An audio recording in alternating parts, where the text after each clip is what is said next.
gimana sih ketika akhirnya dapat melakukan lakon itu sendiri? Pasti kan ada treatment khusus nggak ketika harus jadi dukun, jadi tukang gula, dan jadi yang atau yang Sarah jadi apa?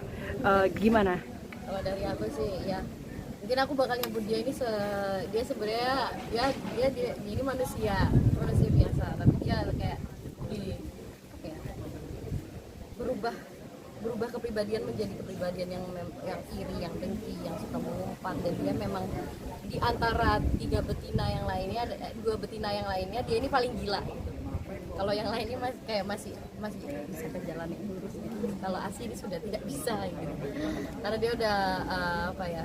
Kalau untuk sampai situ untuk tantangannya sendiri yang pasti banyak diskusi sama para Rako kayak gimana treatmentnya, terus mulai dari gestur semua, body language, gestur, terus cara berbicara, terus untuk skripnya seperti apa, kita bakal nuanginnya dengan bahasa Indonesia yang formal kah atau yang modern kah, dan ternyata ini timelinenya jauh kayak 1800-an mungkin ya. Jadi kita harus pakai bahasa Indonesia yang formal, terus juga apa ya, tantangannya kita di sini banyak actionnya, banyak adegan fightingnya juga. Itu salah satu tantangan buat kita juga, ngapalin koreografi selain ngapalin skrip kayak saya gitu. Mama sendiri nyaman gak sih dengan film horor, sama pengen tetap nyanyi di dunia nyanyi tapi tetap jalan juga di dunia acting? Kalau aku sendiri punya harapan semoga aku bisa tetap konsisten di keduanya, baik dunia seni peran dan juga bernyanyi gitu. Ya aku harap aku tetap bisa menghibur teman-teman di rumah melalui kedua karya aku. Tapi Mawar, ketika acting di horor kayak gini, apa sih yang terbesit di dirimu ketika akhirnya mau nerima gitu? Pastinya pertama kali kita baca, kita semua gitu, mungkin kayak ada beberapa hal yang menurut kita kurang masuk akal gitu. Kalau kita melihat dari perspektif kita sendiri gitu. Tapi menurut aku ketika kita bermain, kita tuh kayak diberikan kesempatan untuk melihat dari berbagai perspektif terhadap berbagai kejadian. Jadi ketika dapat ya genre yang berbeda, karakter yang berbeda, justru aku ngerasa kayak kita belajar perspektif orang lain itu sih. Gimana?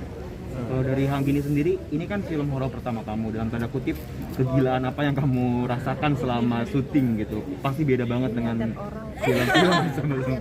Lalu siapa?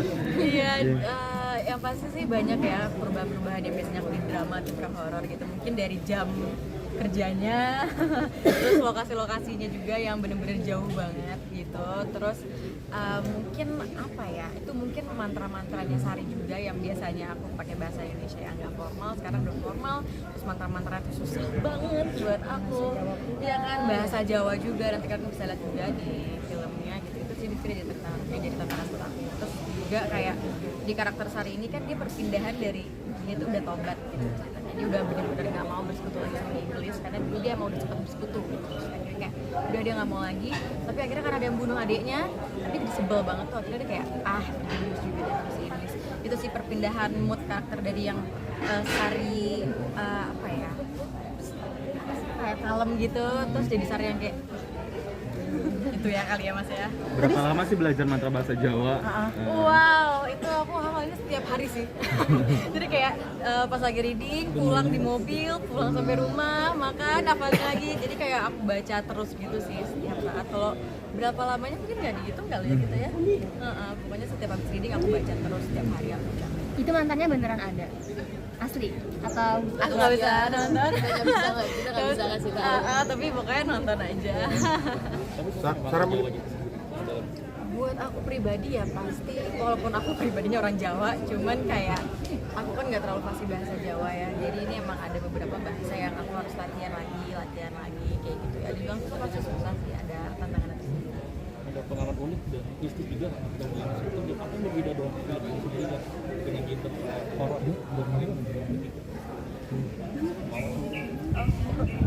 Ya mungkin seperti yang disampaikan Om Rahman juga sebelumnya tadi, ini bukan hanya horor, ada slasher juga, gore, terus juga apa ya, kayak emang beda aja Iya, sih. beda dari yang Karena mungkin ini menceritakan tentangnya itu 3 perspektif betina-betina ini gitu. Bukan cuma tentang satu orang punya masalah sesuatu terus at the end apa gitu. Kalau ini enggak, ini benar-benar cerita tentang kita bertiga masing-masing punya rencana yang berbeda-beda gitu. Kalau sama ini menggambarkan bahwa manusia yang seperti ini tuh memang ada dan memang nyata di kehidupan kita ini memang ada orang-orang seperti ini yang menghalalkan segala cara untuk mencapai tujuan mereka, yang memang benar-benar mereka serakah. Semua itu ada di di kehidupan kita gitu. Jadi ini adalah gambaran-gambaran manusia yang kalau memang mereka udah gak punya kontrol atas dirinya sendiri, sudah benar-benar jauh dari norma, jauh dari agama, ya seperti itu manusia. Tapi ada pengalaman uniknya gimana ketika syuting gitu? Ini kan tadi yang dibilang kayak seperti kisah nyata juga kalau misalnya dengan adanya di masyarakat gitu ya. Tapi kalian sendiri ngalamin punya pengalaman apa sih yang unik ataupun seperti apa ketika syuting? Kalau dari Mawar dulu deh. Dari aku mungkin pengalamannya ya kita bertemu dengan set yang apa ya, karena dibilang tadi latar belakang ceritanya juga di tahun lama ya, sudah lampau, jadi memang kita bertemu dengan aku sendiri pertama kali bertemu dengan set yang seperti itu gitu.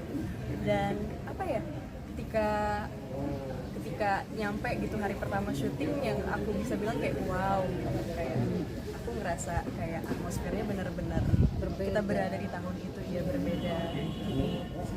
Itu sih kalau dari aku ya pengalaman unik-uniknya.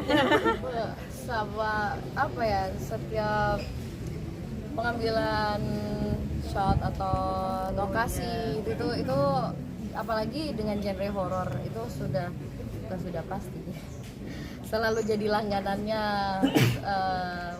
Mungkin ada pemain yang mengalami hal yang mistis, contohnya Ada lah ya pokoknya ya.